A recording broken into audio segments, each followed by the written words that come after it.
Started. If everybody's ready, just want to say good afternoon and thank everybody for taking the time out of your busy schedules, especially on short notice today, to attend our event. To all of you guys, thank you for not only making time, but thank you for your dedication and for covering the sport and keeping it top of mind. Everyone at Spire Motorsports, and I think I can speak for our friends at NASCAR, is grateful for your work and for keeping the sport and the teams top of mind to our fans. So I'd also like to take a moment to thank Amanda from NASCAR and Samantha, of course, for being flexible and accommodating and willing to share today's news. Today marks yet another pivotal moment for Spire Motorsports. Jeff and TJ continue to provide our team with the resources we need to compete against the best teams in the garage, and that includes bringing in race-winning and championship caliber personnel. So Rodney Childres, his accomplishments and his resume speak for themselves. 40 wins, 34 poles, 178 top 5, and 298 top 10 finishes in 660 races in NASCAR's Premier Division. He's also obviously the 2014 NASCAR Cup Series championship winning crew chief. His pedigree is undeniable. This is another important moment for Spire Motorsports. We're proud of our humble beginnings and even prouder of the strides we continue to make today, and which brings us here. So with that, I'll turn it over to Rodney and to Doug to talk about today's news. Rodney, why don't you start us off and talk about what led us here to do today?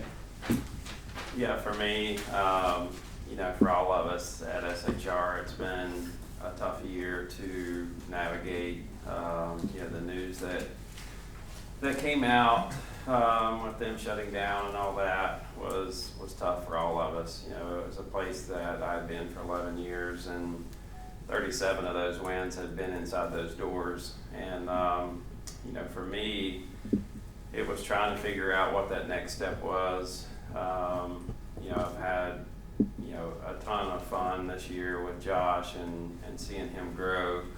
And for me, that was a step that I needed. It pushed me to want to continue to be a crew chief in the Cup Series, to go for more wins, to try to get that Daytona 500 that I don't have, and to get that win column on up. I still look at that, and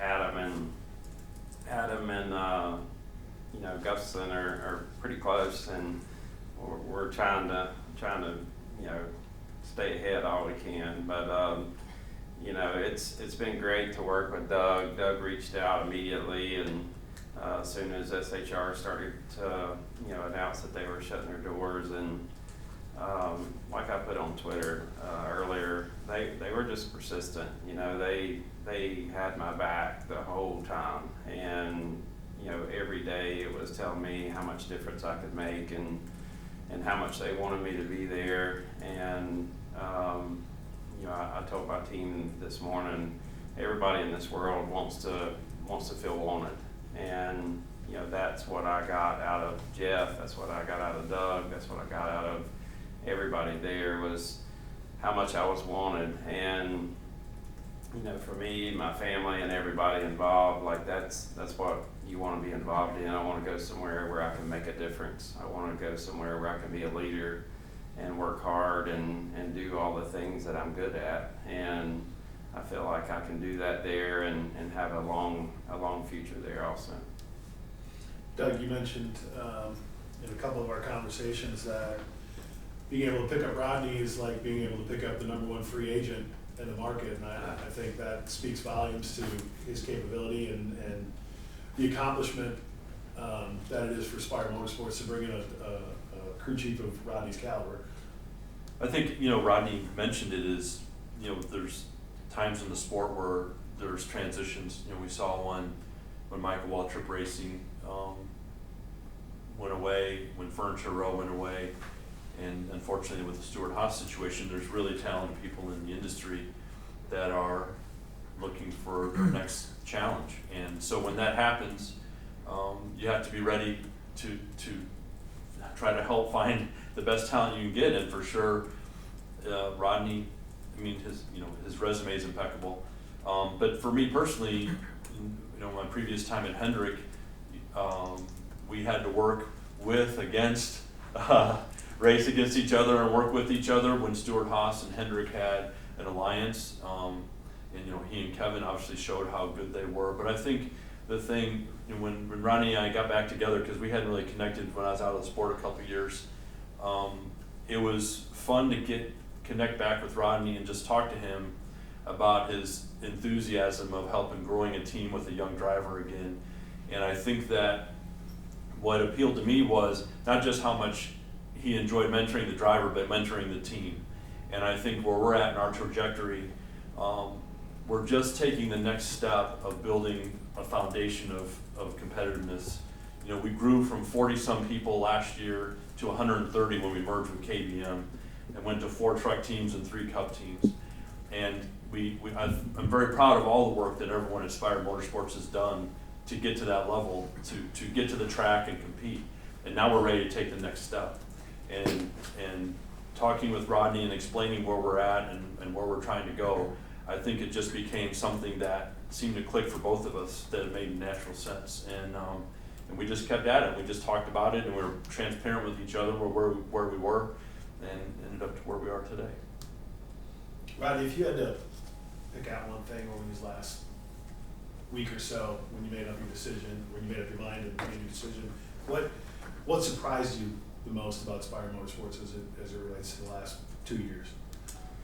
Well, fortunately for me, I lost a few employees over the winter that went to Spire, and being able to talk to them every week about how much they loved it there, and the lunches on Wednesdays, and how much they were growing, and just everything about it. Like, none of them had a negative thing to say, and they kept saying that it reminded them of the 4 team in the early days, of just how they all get along, how they work on the same things and have the same goals, and just the mentality. And I think for me, it was another step was just going over there and seeing the shop, and I've been by it 1,000 times when it was a truck team and it was KBM, and I didn't think much about it. And I went over there and saw the shop and what they were doing, and just the possibilities there for me.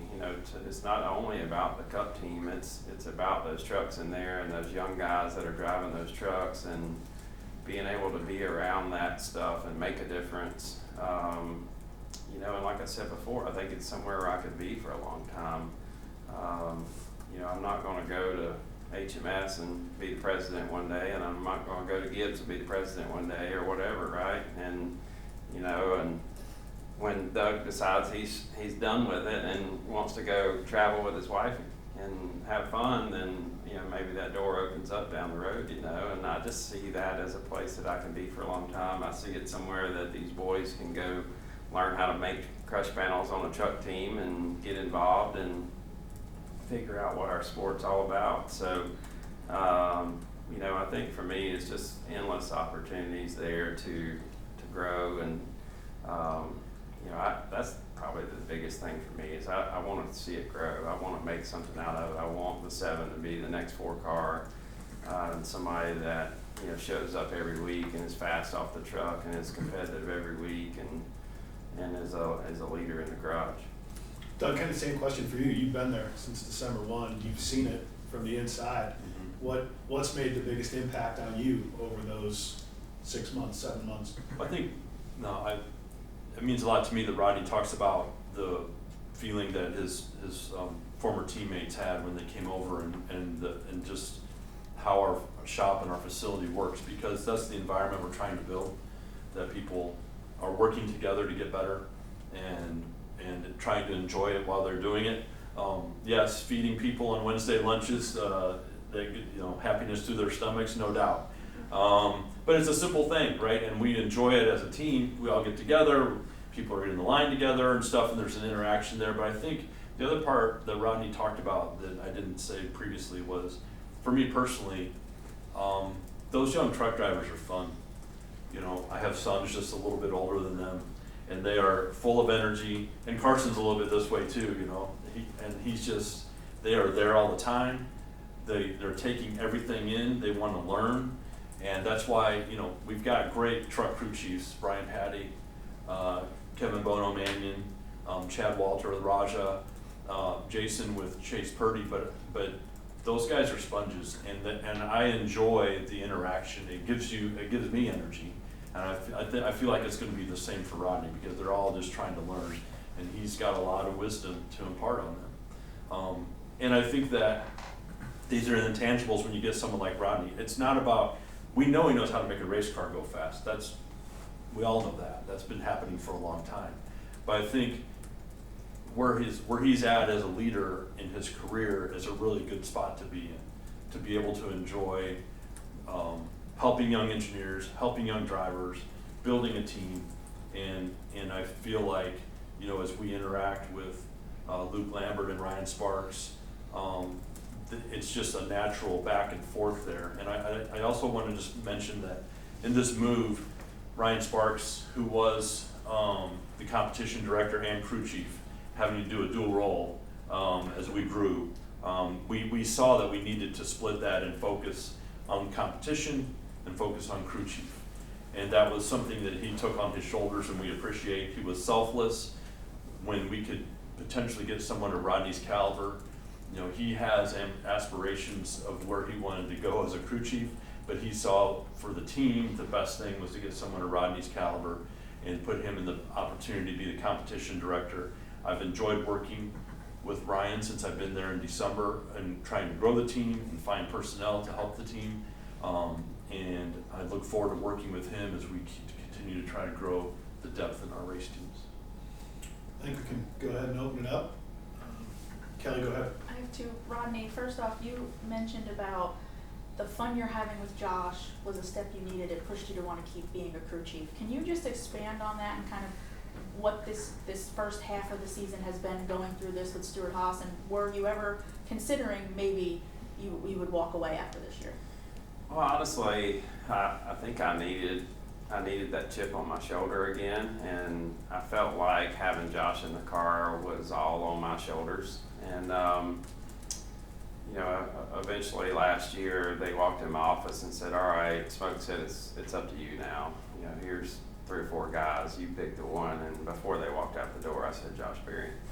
So, you know, it did take me 15 seconds to get that out of my mouth, and to me, you know, I needed that to push me harder, to prove to the world that he could do it. You know, I had been a huge fan for a long time, and I knew that he could get the job done, and I think that we've shown that. I mean, yeah, we've had good times and bad times, right? But you know, don't judge us on Sunday, you know. But we've had a lot of good runs, and Josh is an amazing person, and it's just been fun. It's kind of lit that fire in me again. I feel like, you know, everybody on the team has been behind him and pushed really hard, and for me, I kind of needed that. You know, I don't think I realized that, you know, last year. But also too, we knew over the last 2 years that Kevin was going to leave, and for me that was just crushing, right? Like, I mean, he was everything to me, and to have to go through that and to know every single week, like every day when I was driving to the shop, it's like, what am I going to do next? What am I going to do without him?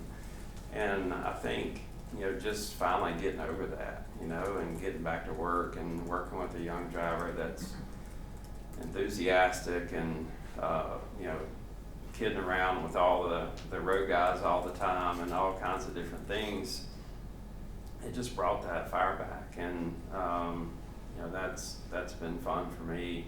I mean, yeah, do you want to just stay at home and be some kind of shop guy or whatever? That's not me yet. You know, I still get goosebumps when they sing the national anthem, and I've told Katrina that for a long time. Until I quit getting goosebumps, I'm gonna keep doing it. So. The other thing I wanted to ask is, when it comes to mentoring a driver, now going over with Corey, what does that look like, or how do you approach working with drivers who we're still trying to, I guess, see the full potential of in this case?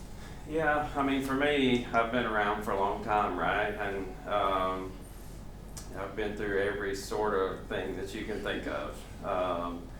You know, from you know, working with Brendan Gaughan to Scott Riggs to, you know, Dave Blaney to Elliott Sadler to Ruderman, and then have 3 drivers in 1 year at Waltrip and switch back and forth every week and talk to this guy this way and this guy this way and this guy this way and call the races for this guy a certain way. You know, Michael, he would drive the car and tell me, don't do anything fancy to get me out in front of everybody else. I don't want to start up there with all them.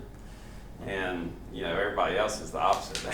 they want to be up front, right? So I've had to learn how to deal with a lot of different things, deal with a lot of different team members over 21 years.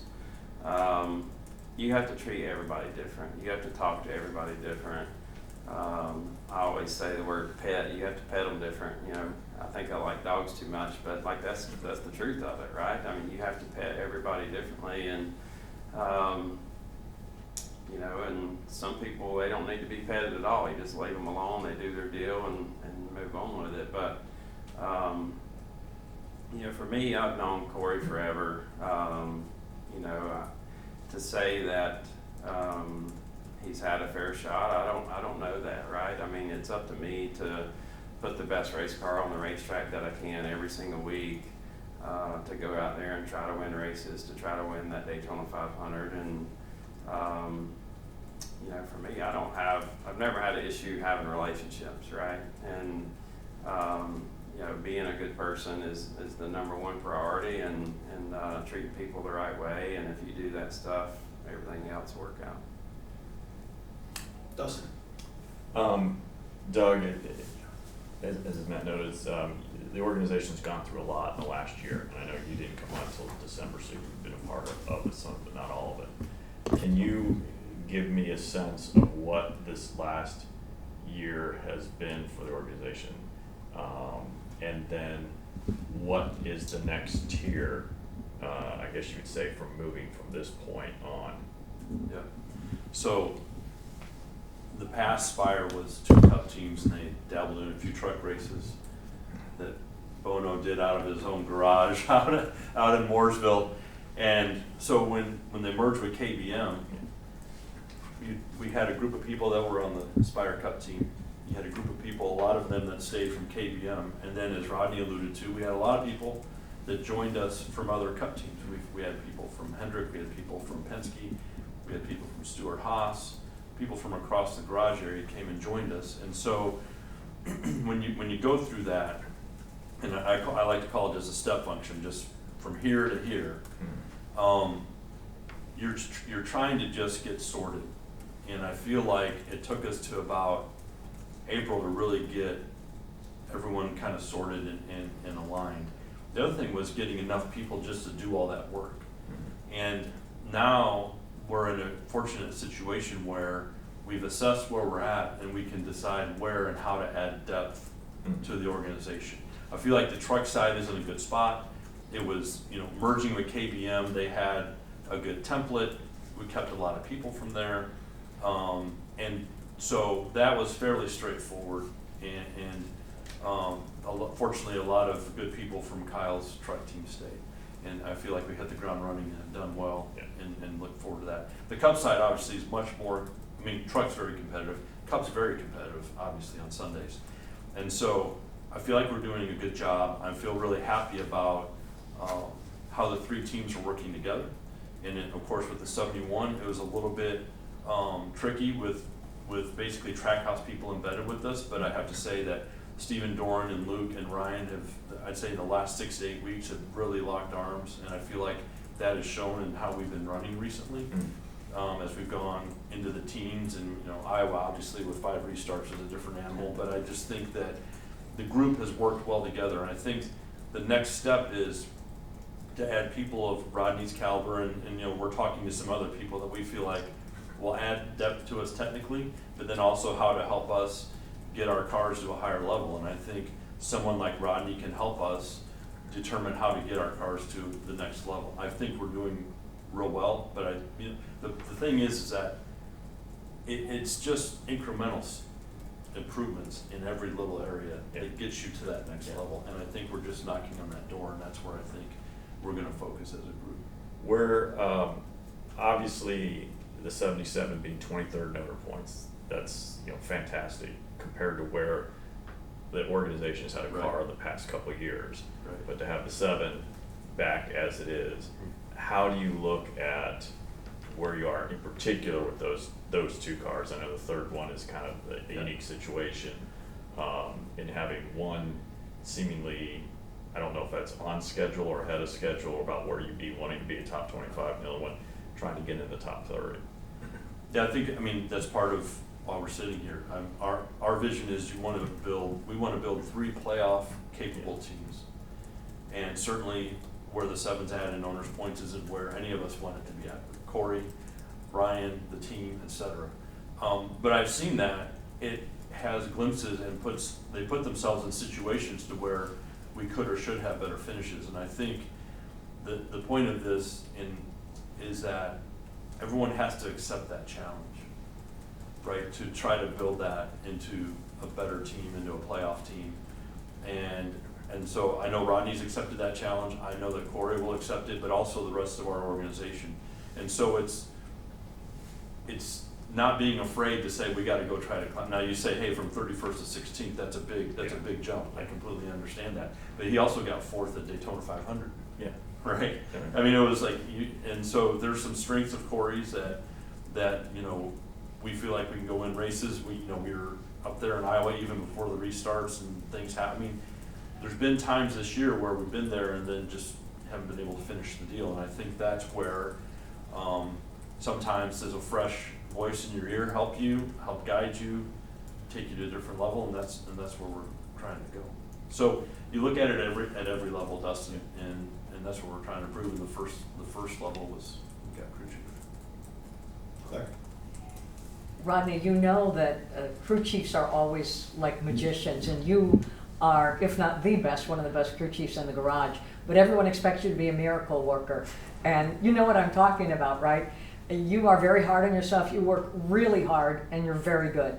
You can't work miracles immediately. Is that going to be an adjustment? Can you consciously look at that? And then you sort of laugh when you see miracle worker, but the fans too are like, well, Rodney's going to come and he can work magic.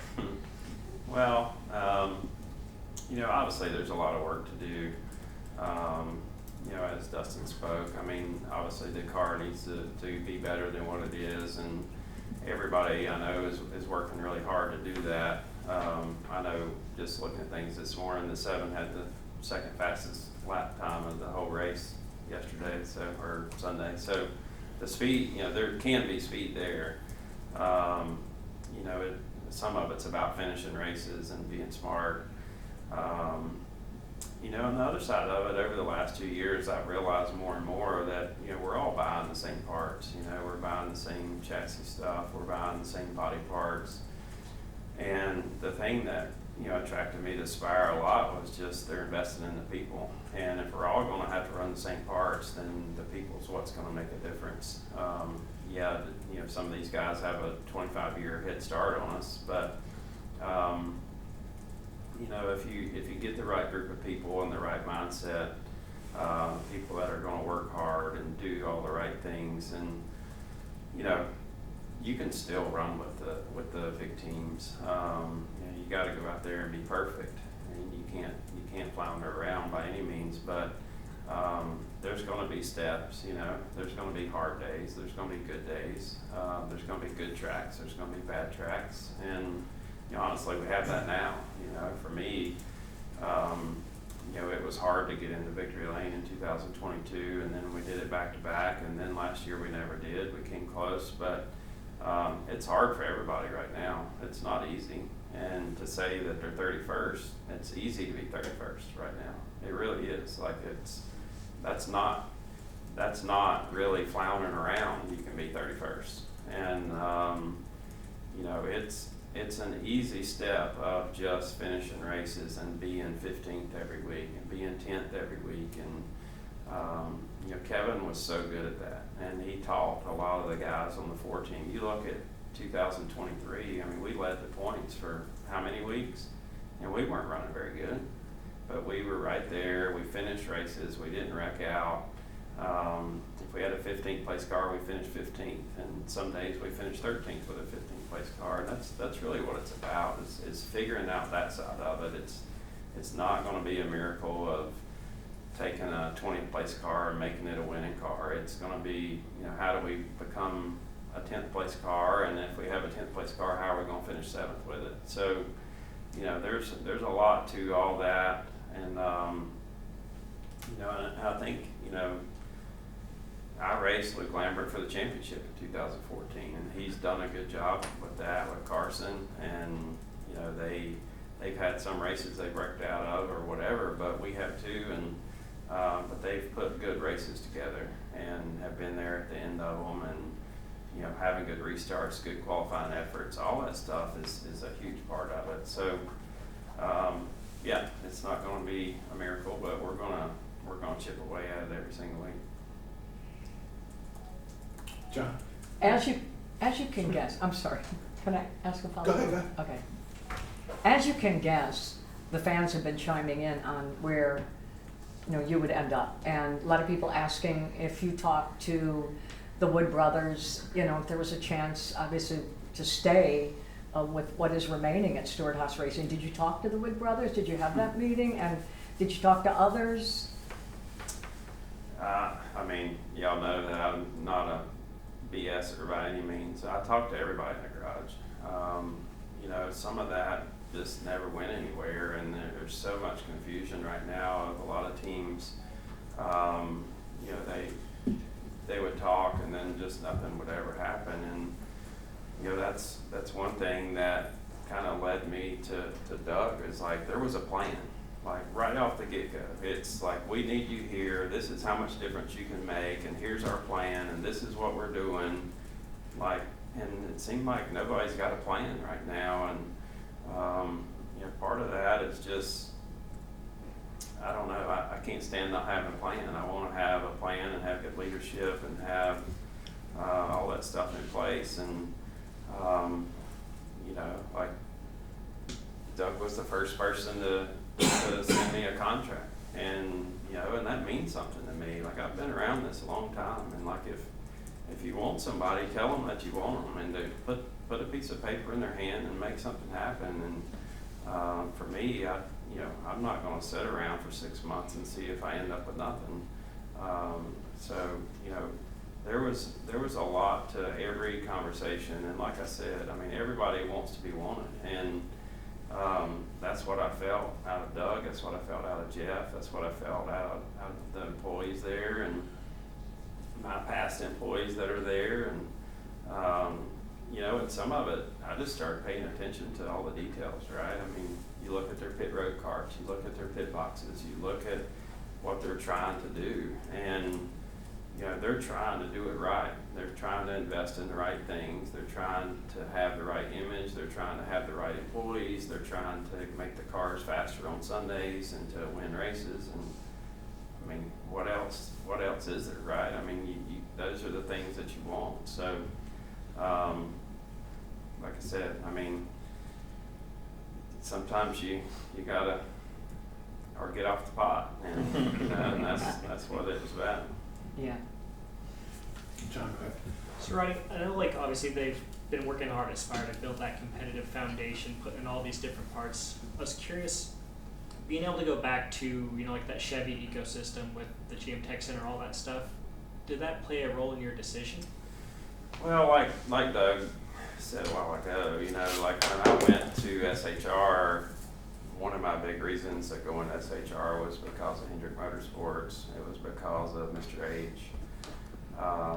It was because of him talking to myself, talking to Kevin about that technical alliance. Yeah, I've done all my homework I can do. I've probably wore people out about, what does that technical alliance look like with Hendrick, with the pit crews. What information do I get? What information do I not get? I've had conversations with Cliff. I've had conversations with Alan, and had plenty of conversations with Mr. H. And for me, that was a big key too. Is just having somebody to lean on. Some days you just, even right now, if I send Cliff a message and say, do you think this right rear air pressure is too low, Cliff's gonna tell me the truth. And that's because of our relationship and our past. And sometimes you need that to lean on, right? And whether it's setup information or whatever. And, you know, from the GM Tech Center side of things, you know, having Kenny Francis there and Kevin Sorenzik and people that I've worked with in my past, yeah, I mean, of course, that is a positive.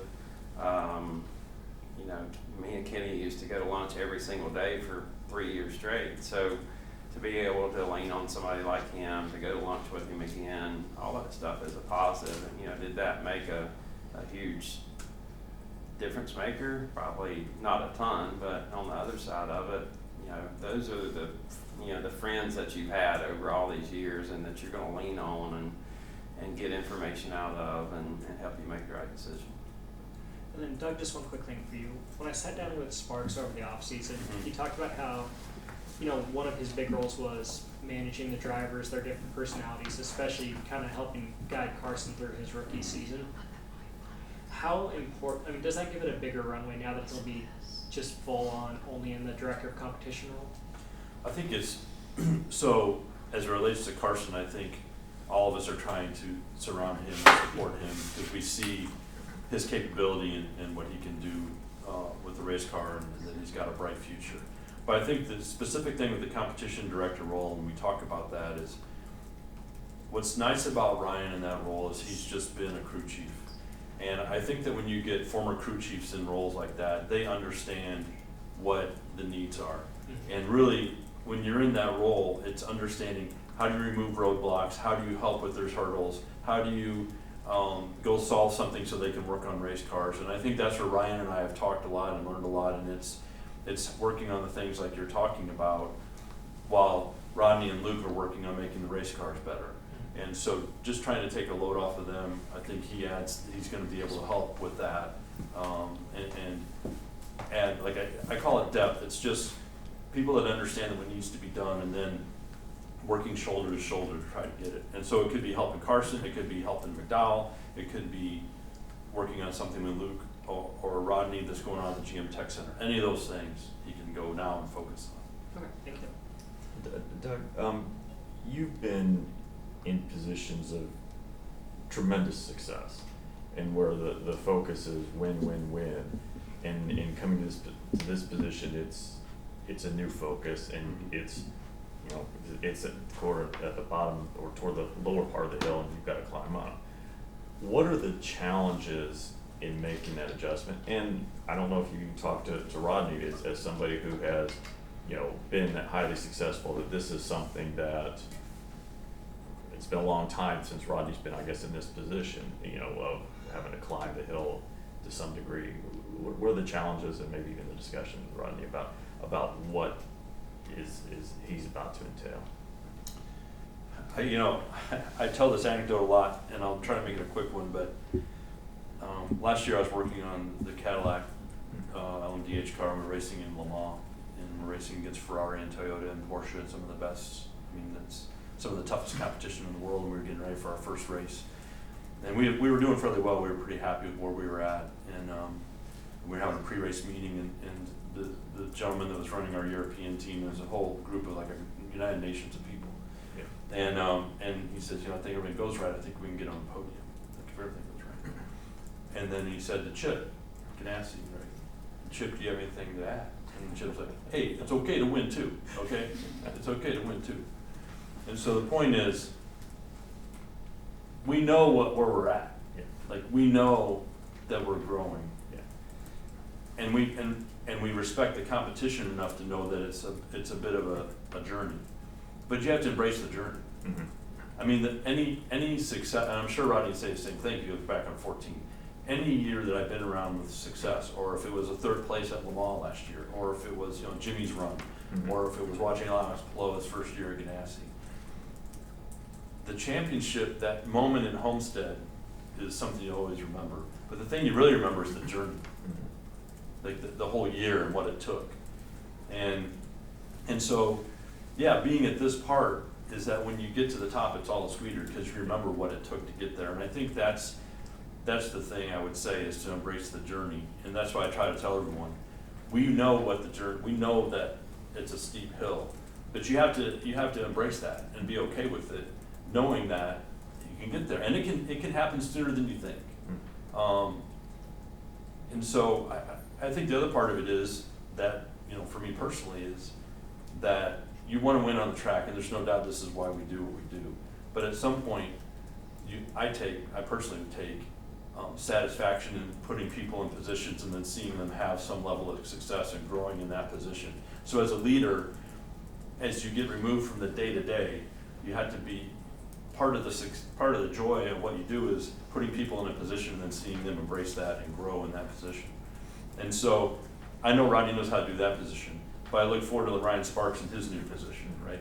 And I look forward to Raja as he grows, right? And all those people, Carson's growing. Like you enjoy watching that happen, and then when the success happens, you really enjoy it.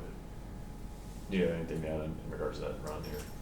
I mean, I was just sitting here just thinking about what he was saying, because, you know, every weekend I get to judge the people that worked under me, right? I get to watch the 45 almost win 2 races in a row the last 2 weeks. Like, Billy Scott was one of the best engineers I ever had, so I'm his biggest fan every Sunday. You know, like sometimes I'll text him during the race still. You know, it's just like once you form those relationships and how proud you are of those people and how far they've come. You know, Chad Johnson was an engineer of mine. He became a Cup crew chief. Billy Scott became a Cup crew chief. Booga became a Cup crew chief. Steve Dorn's now a Cup crew chief. Like, you know, people used to say that when I first started about the people that came from underneath Ray. And, you know, that's what I want to live on one day, is like, you know, everybody that ever worked for Rodney turned out okay. And that's what was always said about the people that worked under Ray or worked under Chad. And, you know, that's what I want to believe one day, is that I made a difference in those people, and that they can be good leaders, and they've learned how to talk to people the right way and to lead the right way. And, you know, and like I said, I mean, it's easy to run, you know, like even with Kevin, we were qualifying 22nd to 25th every week, right? So it's easy to do that right now. Everybody thinks like there's this huge step between 25th and 1st. It's not. It's incremental, small, you know, changes that get you there. And I mean, hell, some weeks you'll be P1 in practice and you'll still qualify 30th. And it's just how close it is right now. I mean, everybody is just on top of each other from a lap time standpoint, and, you know, just making small gains a little bit every week, you know, figuring out these cars. And, you know, it's hard, but, you know, it's part of it. And I think that we can make those small gains and get more competitive and have fun while we're doing it. The other side of that, you know, that I was thinking about was just, you know, when I went to Waltrip, the first contract that Ty Norris gave me, I got a bonus if I finished in the top 25. Like, you think about that. Like, I mean, that's pretty ridiculous, right? But that was the mindset at that point. And like, we weren't winning races all the time. Like, we might could win every now and then, but we all had fun. Like, we enjoyed each other. It was like a family. I went home every day with a smile on my face. I didn't complain. Like, it was fun to go to work. And that's what I see out of the employees at Spire. Like, every single person you talk to, that's what they talk about. And, you know, if it's going to be that close every week, and there's a chance you might can win, or there's a chance you might can finish 25th, you better have fun with it. And you better have people around you that you can enjoy. And, you know, that's what I see out of it, you know, these days. It's like, you know, it needs to be somewhere that you enjoy to go. And you're not sitting at a red light every morning thinking, damn, what am I going to do all day? So, you know, it's going to, I see it as a place that I can grow, I can lead, I can do the things that I was good at. You know, some of that stuff I feel like I haven't really got to do. you know, since the 14 grew, like, it's just maintained and you know, it's like a robot every day. And, you know, when I started the 10 team at Evernham, I had to hire every single employee, I had to build every piece of equipment and get a new trailer ready. I had to do all that stuff. We started the 4 team, I had to do all the same stuff again. And, you know, to be back involved in some of that, you know, for me, I'd rather work hard. I don't want to sit around. I don't want to work that way. I would rather just stay busy as crap all day long, and you know, and that's what's fun for me. Thank you. Go ahead. Talking about how many of your employees are over here, how many of your team members came over here from Stewart-Haas Racing? Is it a large group? Is it just a couple of guys? No, it's not. I mean, when you really think about a team these days, I mean, you know, we don't carry very many to the racetrack anymore. And then, what is it? Probably 4 that's over there now. But it was like 4 of my A++ people, and when they left, I was really mad about it. Yeah. I wanted to call Doug and smack him around a little bit. But, I wasn't there yet. I'll take it. But you know, those were like I said, I mean, those were the best people that you could get, and I was just blown away. I'm like, what are you doing? And then now that I see them there and how much fun they've had, and you know, all their enjoyment,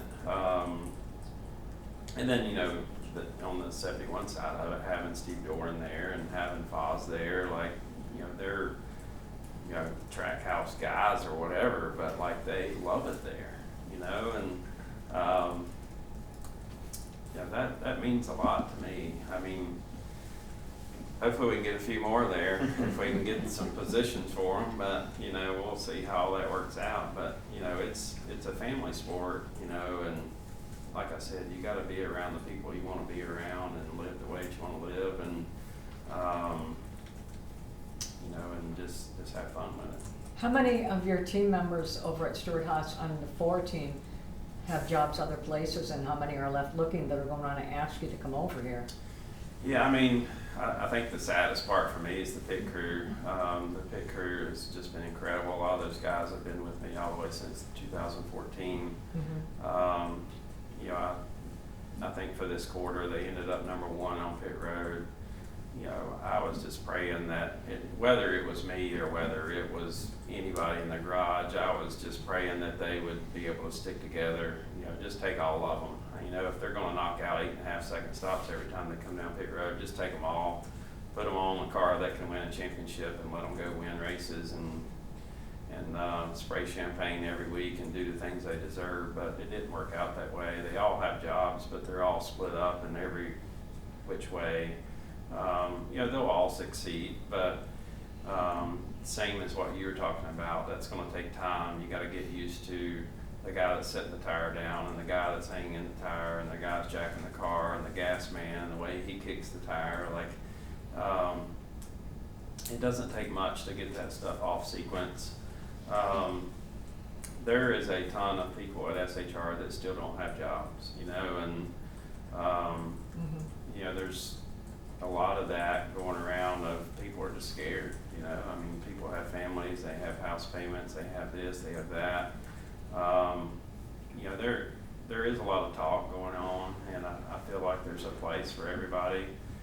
Where that place is hard to say. I think there's still a lot of things going on with, you know, all those charters and all those different things, and, you know, hopefully everybody can end up in a good spot, and like I said, a spot that they can enjoy and have fun and be around people that they want to be around. Thank you. We're gonna have to wrap up this part. Sorry, guys. Hope we're not cutting anybody short, but we're gonna get